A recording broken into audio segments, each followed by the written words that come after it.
ನನ್ನ ಅಕ್ಕ ಕಾಂಚನಗೌಡ ಮತ್ತು ಹೆಲೆನ್ ಮುಂಡಚಾಡಿರ ಹೇಳಿ ಅವಳು ನನ್ನ ತಂಗಿ, ಇಬ್ರು ಕೂಡ ಉಪನ್ಯಾಸಕರು. ನಾನು ಕೂಡ ಅಮ್ಮನ ಫೀಲ್ಡ್ಗೆ ಹೋದ್ರು. ಅಮ್ಮನ ಫೀಲ್ಡ್ಗೆ ನಾನು ಕೂಡ ಉಪನ್ಯಾಸಕಿ ಆಗಿದ್ದವಳೆ. ಬ್ಯಾಂಗ್ಳೂರ್ನಲ್ಲಿ ಕಿಮ್ಸ್ ಅಂತ ಹೇಳಿ, ಕೃಪಾನಿಧಿ ಇನ್ಸ್ಟಿಟ್ಯೂಟ್ ಆಫ್ ಮ್ಯಾನೇಜ್ಮೆಂಟ್ ಅಂತ ಹೇಳಿ, ಅಲ್ಲಿ 1 year ಟೀಚ್ ಮಾಡ್ತಾ ಇದ್ದೆ. ಮಾರ್ಕೆಟಿಂಗ್. ನಮಗೆ ಫಿಶರೀಸಲ್ಲಿ ಕೂಡ fisheries marketing, fisheries economics, statistics ಎಲ್ಲ ಇದ್ದಿದ್ದರಿಂದ ಅದರ ರಿಲೇಟೆಡ್. ಇದು ಅಕೌಂಟೆನ್ಸಿ ಅಂಥದ್ದೆಲ್ಲ ನಮಗೆ ಅಷ್ಟು ನಾಲೆಜ್ ಇರಲಿಲ್ಲ. ಬಟ್ ಇಲ್ಲಿ ಬಂದಾಗ ಮಾರ್ಕೆಟಿಂಗ್ ಸಬ್ಜೆಕ್ಟ್ಗೆ ನಾನು ಹೋಗಬಹುದಿತ್ತು, ಅದೆರಡು ಬೇಸಿಕ್ ತಗೊಂಡು. ಹಾಗೆ ನಾನು ಅಲ್ಲಿ ಮಾರ್ಕೆಟಿಂಗ್ ಸಬ್ಜೆಕ್ಟ್ ಟೀಚ್ ಮಾಡ್ತಾ ಇದ್ದೆ.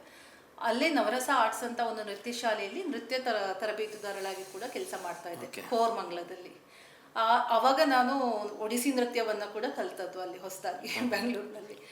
ಅದಾದ ನಂತರ ನಾನೇನೋ ಬೇರೆ ಮಾಡಬೇಕು ಅಂತ ಹೇಳಿ ಕಾಂಪಿಟೇಟಿವ್ ಎಕ್ಸಾಮ್ಸ್ಗೆ ಪ್ರಿಪೇರ್ ಆಗ್ತಾ ಇದ್ದೆ.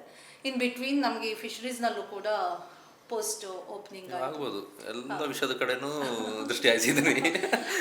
ಸೊ ನನಗೆ ಚೂಸ್ ಮಾಡ್ಕೊಳಕ್ಕಾಯ್ತು. ನಾನು ಬೇರೆ ಪೋಸ್ಟ್ ಕೂಡ ಚಾನ್ಸಸ್ ಇತ್ತು ಹೋಗ್ಲಿಕ್ಕೆ, ಫಿಶರೀಸಲ್ಲೂ ಪೋಸ್ಟಿಂಗ್ ಆಯಿತು.